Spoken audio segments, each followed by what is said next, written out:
यह कहानी एक ऐसे बच्चे की है जिसके पिता का सड़क दुर्घटना में देहांत हो जाता है। फिर उसकी माँ अपने पहले प्रेमी से मंदिर में शादी कर लेती है। उस समय वह 5 साल का बालक अपनी मासूम आंखों से सब कुछ देख रहा था, इसलिए कि वह 5 साल का बच्चा अपनी माँ के बिना कहीं रहता ही नहीं था। लेकिन प्रेमी से शादी करने के बाद जब उसकी माँ का दूसरा पति उस बालक को और उस माँ को शहर ले जा रहा था, तो ट्रेन में उसकी माँ को बिठाकर बच्चे को कुछ खिलाने के वास्ते ट्रेन से बाहर लेके आता है। और कुछ देर बाद जब ट्रेन चालू होती है तो खुद जाकर बैठ जाता है और बच्चे को जानबूझकर स्टेशन पर ही छोड़ देता है। इसके बाद पत्नी के पूछने पर नाटक कर बोलता है कि बेटा खो गया, मैं ढूंढने निकला लेकिन बच्चे का कोई पता नहीं चला और तब तक ट्रेन चल पड़ी थी। मगर वाह रे माँ बोली कि हम और आप हैं तो और बेटे हो जाएंगे, नाटक करने की कोई जरूरत नहीं है। लेकिन 15 साल बाद वही बच्चा जब जोगी रूप में भ्रमण करता हुआ अपनी माँ को देखता है और माँ को देखते ही पहचान लेता है। उसके बाद माँ से सवाल जवाब करता है, लेकिन माँ उस समय उस बच्चे को मुंह दिखाने लायक नहीं थी। आगे की कहानी आप खुद देखिए।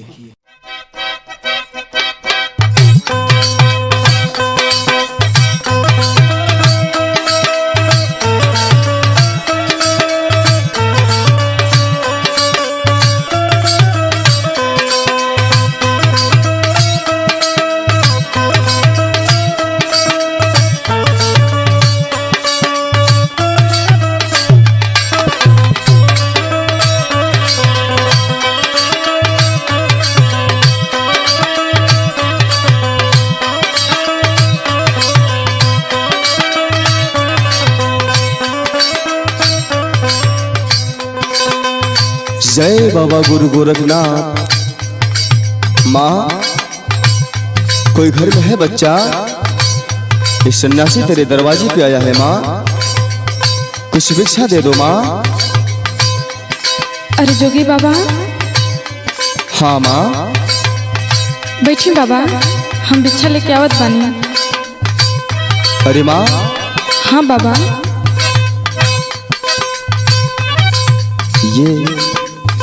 ये तो मेरी माँ लग रही है। अरे माँ। बोला बाबा। पहचानी माँ? नहीं बाबा। अरे माँ, स्टेशन पर जिसे तुम छोड़कर चली गई थी माँ, मैं वही तेरा लाल हूँ माँ। हाँ माँ। लाल? मुंह सामने कर माँ, मुझसे बात कर माँ। माँ मुझसे ऐसी क्या कमी हो गई थी माँ? बोल माँ।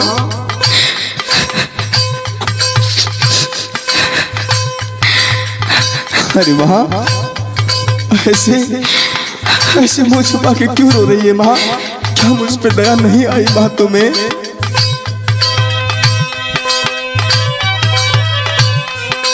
अरे माई के धर्मवा नहीं बुझलू रे माई।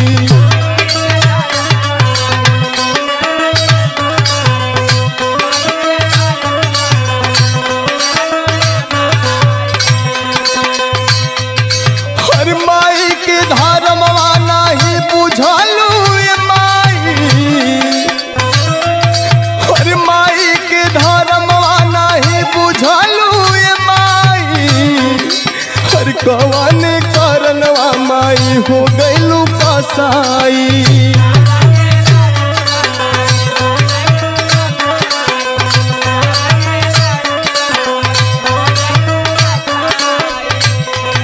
हर कवन करनवा माई हो गइलू कसाई। हर लोरावा झुराई गइले खोजत तोहके माई।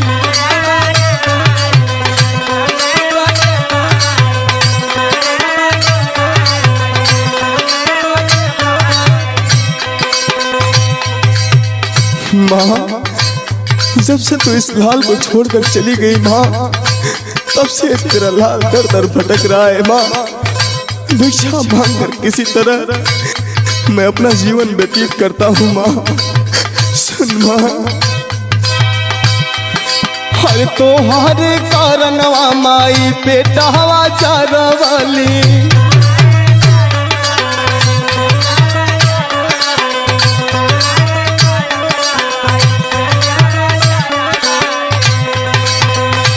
अरे माई, तो के खोजे खातिर हम कवन कवन दिन ना देखली रे माई। ऐसा काहे कैली माई?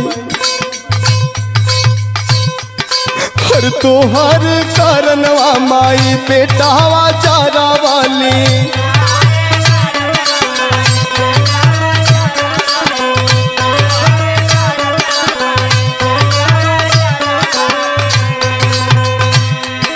हर तोहर कारणवा माई पेटवा चारवाली।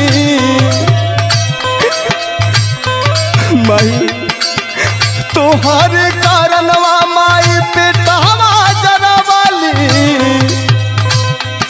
हर फेंकाला या हरवा खाई जीवन बीतवाली।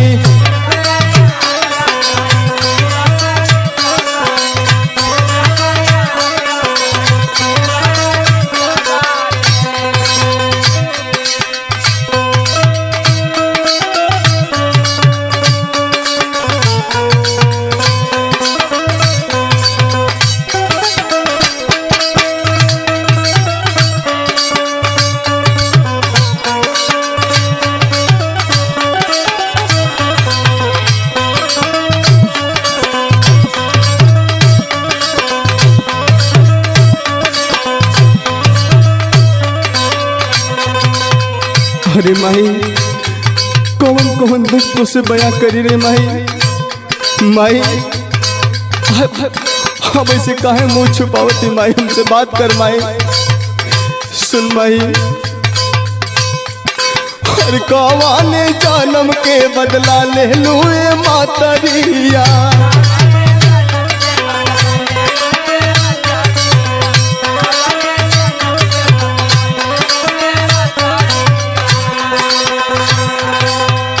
अरे जब तुके अपने लाल से मोह ना रहा तो हमके पैदा होते मार बोले होते माई।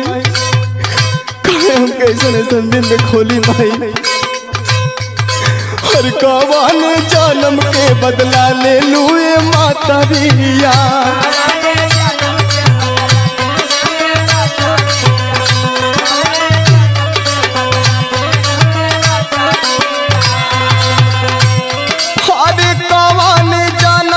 बदला ले लूए मतरिया।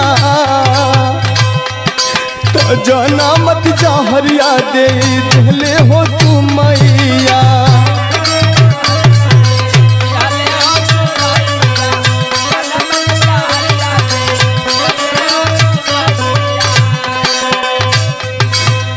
अरे माई,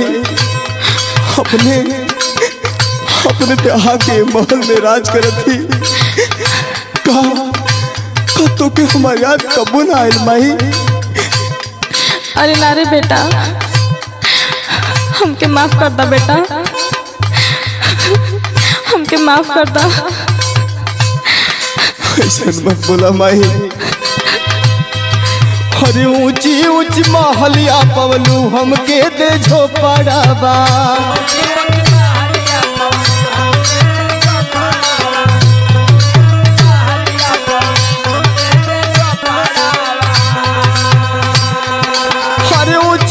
महलिया पालू हमके दे झोपड़ावा।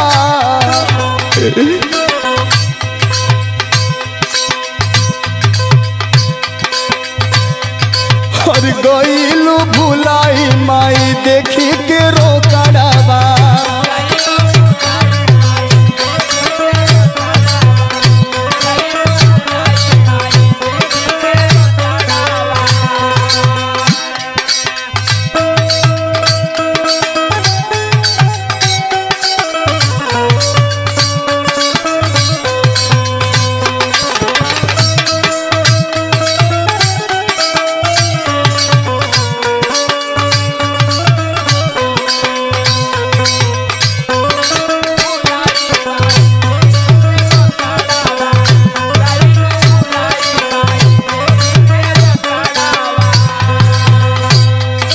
अरे माही तू तो है महल में न बाड़ी माही। हम कैसे फुटपाथ पे अपन जिंदगी बिताईला तो से का बताई रे माही। अरे बेटा मत रोवा बेटा, और है सारंगी गुदरी फेंक दा बेटा, हमके माफ करा और अब से हमरे साथे रह जा बेटा। अरे ना रे माही, हम अपने गुरु के वचन से वचनबद्ध हैं रे माही। अब ये असंभव है रे माही, ये तो का कहते रे माही। अरे रामा दे हाथी गुरु दी हाल सहारा बा,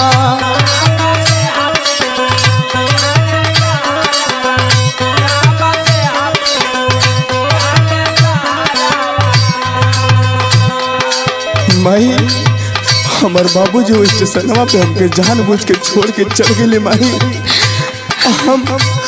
हम जब स्टेशन के बाहर गए जोगी बाबा हमके अपने साथ लेके गए, अपने शरण में हमके सहारा दे दे माही। तब से हम जोगी बन के भिक्षा मांगे फिला रे माही। हरे रामा दे हाथी गुरु दी हाल सहारा बा,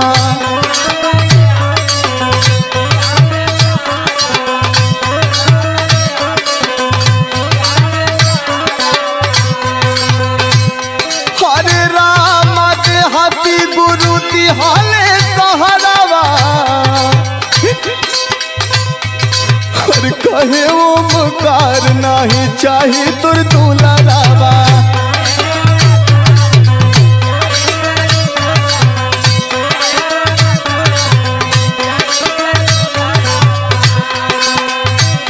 माई बोला बेटा। माई आज जोगिया के झोली में एक फटही लुगई डाल देबी ते जोगिया के जोग पूरा हो जाई माही। अरे ना रे बेटा, हमसे इतना बड़ा पाप मत करवाओ बेटा। अरे ना माही तो के करे के पड़ी रे माही, हमके माफ कर दा बेटा। और काहे ओमकार नाही चाहे तुर सहारावा। अरे रुका बेटा, नहीं चाहे तुर सहारा लेके जा बेटा।